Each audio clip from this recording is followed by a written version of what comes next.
لیکن سر جان کی مان پاؤں اور سنیوں کے شر سے بچوں تو ایک عرض کروں، ایران میں یہ مسئلہ نہیں ہے۔ ایران میں نماز کی ٹائمنگ میں 40-50 منٹ ٹرین اسٹیشن پہ رکتی ہے، اور انہوں نے ٹرینوں کی ٹائمنگ ایسی سیٹ کی ہوئی ہے کہ انہوں نے جگہ جگہ نمازوں کے لیے جگہ بنائی ہوئی ہے، اور وہ اس سٹاپ کے اوپر نمازوں کا اہتمام کرتے ہوئے وہ ٹرین رکتی ہے۔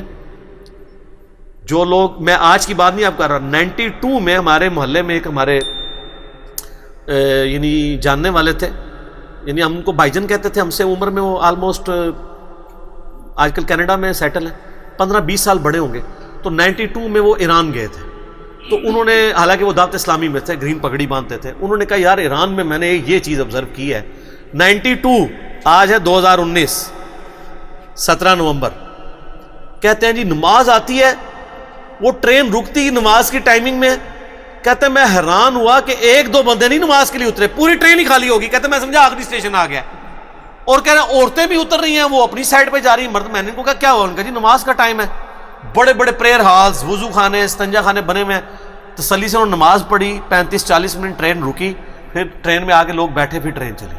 تو وہ کہتے ہیں مجھے بعد میں پتہ چلا کہ وہاں پہ یہ اہتمام ہوتا ہے نمازوں کے لیے۔ تو سر یہ سعودیہ میں نے اہتمام دیکھا ہے، سعودیہ میں بھی چونکہ نمازیں جمع کرنا وہاں پہ فقہ حنفی تو نہیں ہے نا، وہ کوئی حرام نہیں ہے، پاکستان میں حرام ہے نمازیں جمع کرنا، ہاں بخاری مسلم میں بھی حلال ہے، ترمذی میں بھی حلال ہے،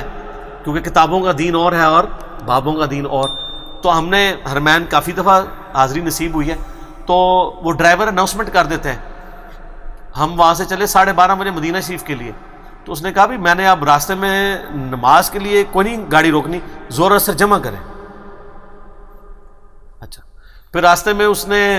مغرب سے آدھا پونا گھنٹہ پہلے روکی، تو ہم نے کہا یار مغرب کے لیے روک لیتے ہیں، اس نے کہا بھائی مغرب عشاء تو ادھر جا کے جمع کریں گے عشاء کے ساتھ، ہمیں تو پتہ ہی تھا یہ بھی مصیبتیں ہوتی ہیں، ٹھیک ہے، کہ جو ہمیں یہاں پہ سکھائی گئی تھی، تو وہاں تو لوگوں کو پتہ ہے، لوگ نمازیں جمع کرتے ہیں، کوئی مصیبت نہیں۔ یعنی انڈیا پاکستان میں نماز کو مصیبت بنا کے مسلط کیا ہے، مشکل بنا دی ہے انہوں نے،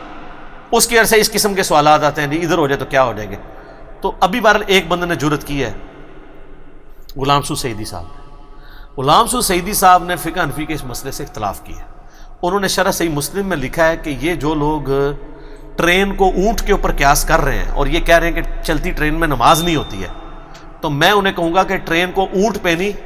کشتی کے اوپر قیاس کریں۔ کشتی میں فقہ حنفی والے بھی مانتے ہیں کہ کشتی یا بحری جہاز میں آپ کو پانی پہ اتر کے نماز پڑھنے کی ضرورت نہیں ہے، ظاہر ہے جب آپ اتریں گے تو سارے تو اولیاء اللہ نہیں ہوں گے کہ مصلی ڈال کے نماز پڑھ لیں، ویسے تو اب وہ ساری ختم ہو گئے ہیں، ٹھیک ہے۔ تو وہ یعنی وہ کہتے ہیں مصلی ڈالا امام شافعی نے، ایک یہودی گیا مناظرے کے لیے، تذکرۃ الاولیاء میں امام شافعی کا چیپٹر نکالیں نا، کہتے ہیں امام شافعی کی عمر اس وقت 15 سال تھی، ایک یہودی مناظرے کے لیے گیا، تو انہوں نے کہا مناظرہ کرنا ہے، تو وہ اس کو ساحل سمندر پہ یا دجلہ کے کنارے، دجلہ پہ زیادہ تر جاتے ہیں، عراق میں سارے بزرگ ہوتے ہیں نا، اچھا مزار بھی سارے ادھر، امریکہ نے سارے مزار ادھر گرا دیے ہیں، تو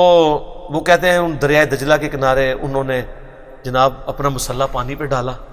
اور اس پہ بیٹھ کے انہوں نے کہا جنہیں مناظرہ کرنا ہے ایتھے آ کے کرو، کیڑا پاگل ہے جڑا ایتھے جا کے کرے گا مناظرہ۔ تو لیکن اب یہ سارے بزرگ ناپید ہو چکے ہیں، کیوں؟ کیونکہ نام ہے بابی، نام ہے بابی، میں ہوں مسلم، علمی کتابی، یہ ساری کہانیاں تھیں،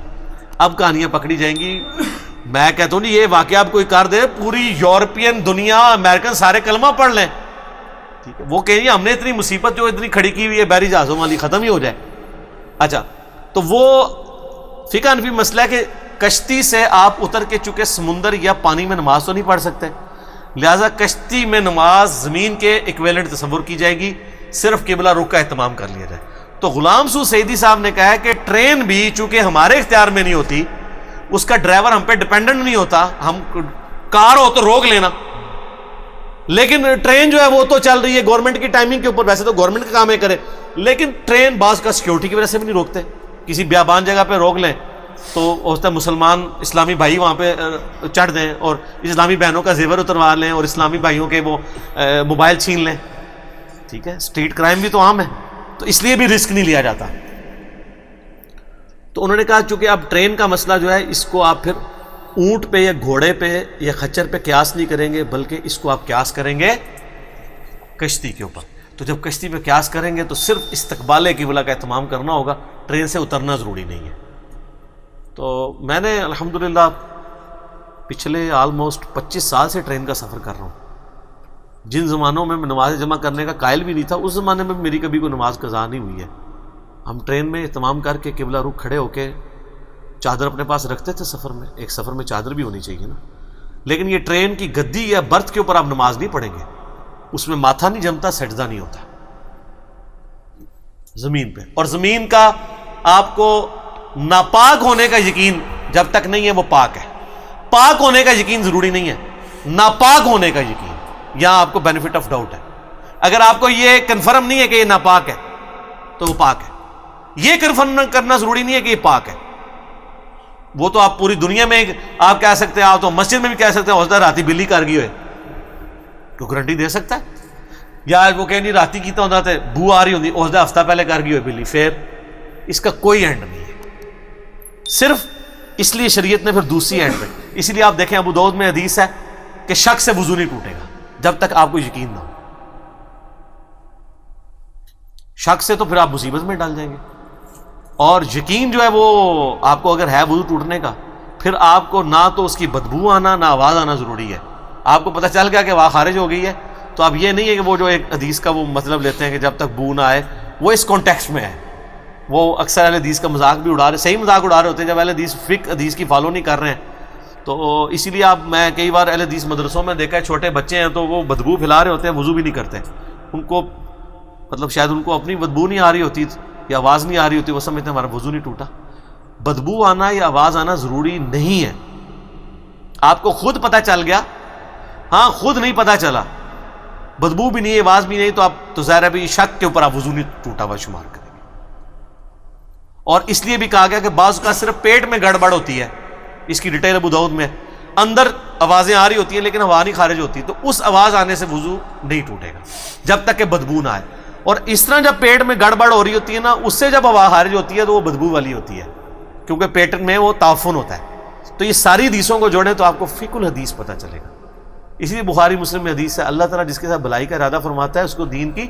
فقہ عطا فرما دیتا ہے، اور اللہ عطا فرماتا ہے میں تقسیم کرتا ہوں۔ ٹھیک ہو گیا؟ جزاک اللہ۔